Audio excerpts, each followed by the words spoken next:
Welcome back. We were doing a rapid deep dive today into Bank of America's Q3 2025 earnings. That's right. And the headline really jumps out, a big beat financially. But I think the real story for you listening is in that forward guidance, what they're signaling for 2026. Absolutely. The numbers themselves were very strong. We saw diluted EPS, earnings per share, at $1.06, Right. which was, quite a bit higher than the $1.95 the street was looking for. So that's an 11.58% surprise, pretty substantial. And revenue, too. Revenue as well. Came in at $28.09 billion versus the $27.48 billion expected. So yeah, like you said, not just meeting targets, but clearly exceeding them. A solid beat across the board. And that translates directly to the bottom line, right? Yeah. Big growth there. Huge growth. Net income hit $8.5 billion, and that pushed the diluted EPS up 31% compared to last year over year. Wow. And revenue, not shabby either, up 11% year over year. So strong top and bottom line growth. What about the efficiency? I mean, big profits are great, but how well did they generate them? Yeah, that's where the return metrics come in. And they looked really good. The return on average tangible common shareholders' equity, the ROTCE. Right, the key one. It hit 15.4%. And, for context for everyone listening, ROTCE really shows how well a bank is sweating the assets, the money shareholders have put in. 15.4% puts them, firmly in that best-in-class category. Really efficient profit generation. Okay, and the market obviously liked that efficiency. The stock jumped, what, over 5% pre-market? It did, yeah. Pushing it up near its 52-week high. Investors clearly responded well, but, part of that is probably also the capital return story. Yes. Yeah. How much went back to shareholders? A lot. $7.4 billion just in the quarter. That was split between $2.1 billion in dividends and a pretty hefty $5.3 billion in share buybacks. Plus, they bumped the quarterly dividend by 8%. That sends a strong signal about management's confidence, in future earnings. Okay, hold on. $7.4 billion back in one quarter. That's a lot of cash. Yeah. Does that maybe signal they don't see better places to put it, like M&A or internal projects aren't as attractive right now? That's a fair point to raise. I think it's probably two things. One, they are investing internally, especially in tech, which we'll get to. They emphasize organic growth first. Okay. Two, it's also about capital optimization. Buying back shares reduces the share count, which mechanically boosts that EPS figure we talked about, so it pleases shareholders that way too. It's likely less about a lack of opportunity and more a strategic choice about the best use of capital right now to reward shareholders while still funding growth. Got it. Okay, let's shift gears then. Enough looking back. The forward guidance, especially on net interest income, NII. Yeah. That feels like the main event here. I agree. NII is crucial. That's the core bank spread, what they earn on loans minus what they pay on deposits. So what's the Q4 outlook? Very strong. They're guiding to the higher end of expectations, saying NII should be $15.6 billion or higher. That's roughly 8% growth year over year just for Q4. So finishing the year strong. But the 2026 number is the one that really caught my eye. Full year growth projected at 5% to 7%. How are they seeing that kind of sustained NII growth if, say, rates stabilize or even dip a bit? Right. This is, it's a bit technical, but absolutely critical to understand. It comes down to asset repricing on their balance sheet. Think of it like this. BOFA holds a lot of older assets like mortgage-backed securities, mortgage loans that were issued years ago at much lower interest rates. Okay, long duration stuff. Exactly. And they have a lot of it. Now, they mentioned that about $10 billion to $15 billion worth of these older, lower-yielding assets are maturing or rolling off every quarter. 10 to 15 billion a quarter. That's massive turnover. It's huge. And here's the key. As that money comes back, they reinvest it into new assets, new loans, new securities that currently yield, 150 to 200 basis points higher.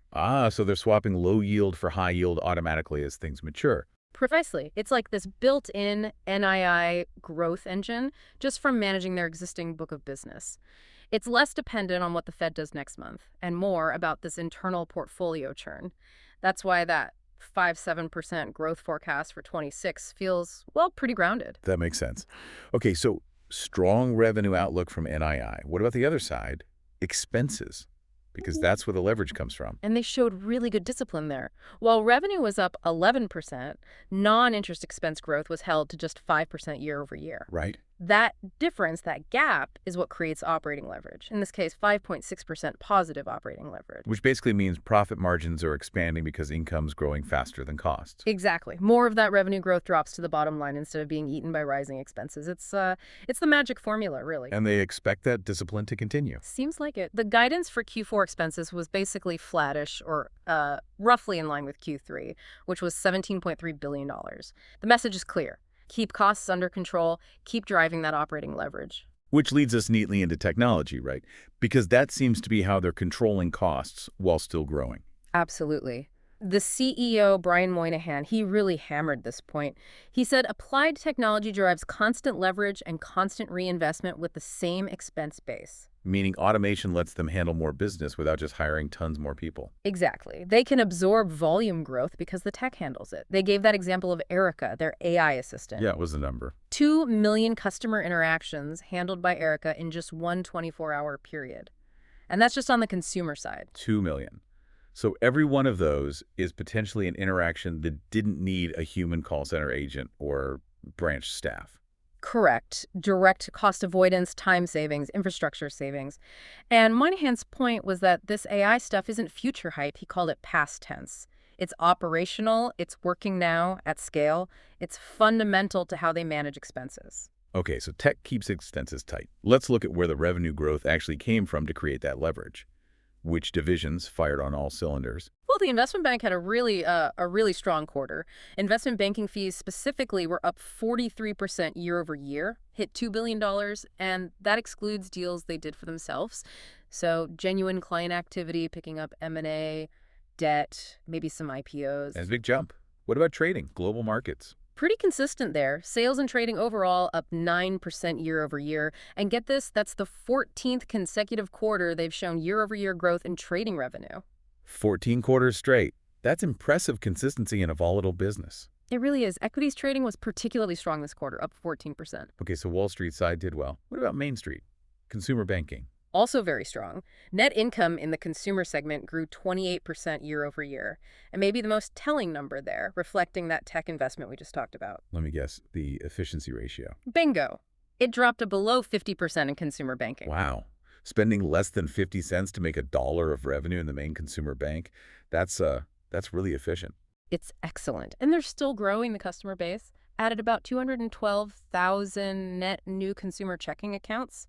That makes it 27 straight quarters of growth in checking accounts. 27 quarters, so almost 7 years of consistently adding net new relationships. Yes, and crucially, they said 92% of those are considered primary accounts, meaning that's where people get their direct deposits, pay their bills. Those tend to be stickier, lower cost deposits. Very valuable for funding. Okay, makes sense. And the other big piece, wealth management. GOMM? Global wealth and investment management, yeah. Another powerhouse. Client balances hit $4.6 trillion. That's up 11% year over year. Trillion with a T. Wow. Right. Part of that is just markets going up, making existing client assets worth more. But they also had really strong inflows. Pulled in $84 billion in net new assets under management, AUM, since this time last year. So new money coming in the door, too. Definitely. And loan balances in wealth management also grew nicely, up 9%. So really you saw contributions across the board, investment banking, trading, consumer, wealth, a diversified picture. Okay. Growth looks solid, costs controlled, diverse drivers. Let's talk risk, the foundation. How's the credit quality holding up? Any red flags, especially with, consumer debt or commercial real estate worries? Surprisingly benign, actually. Maybe better than some might have expected. Total net charge-offs, that's loans they basically write off as uncollectible. They decreased 10% sequentially from Q2. Came in at $1.4 billion. Decreased. Where did the improvement come from? Both sides, actually. On the consumer side, NCOs were down because credit card losses moderated a bit. The charge-off rate on cards dropped to 3.46% from 3.82% in Q2. Oy. Maybe more interestingly, commercial NCOs also decreased, and they specifically called out lower losses in commercial real estate, CRE. Wait, CRE losses improved. With all the headlines about office vacancies and upcoming loan maturities in 25, 26, Is that sustainable, or is BofA just like uniquely positioned compared to smaller banks? Probably a bit of both. Being a massive diversified bank helps them manage concentration risk better than a regional bank heavily exposed to one city's office market, for instance. They suggested the improvement was due to resolving some specific situations and good portfolio management.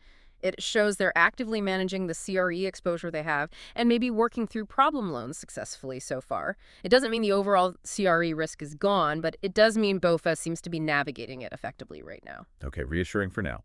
And the final backstop capital levels. Solid. Very solid. The CET1 ratio, Common Equity Tier 1, which is that core measure of capital strength, it ticked up slightly to 11.6% on the standardized basis. Comfortably above the minimum required. Yeah, well above. Plenty of cushion there for stress or future growth. And shareholders saw value build.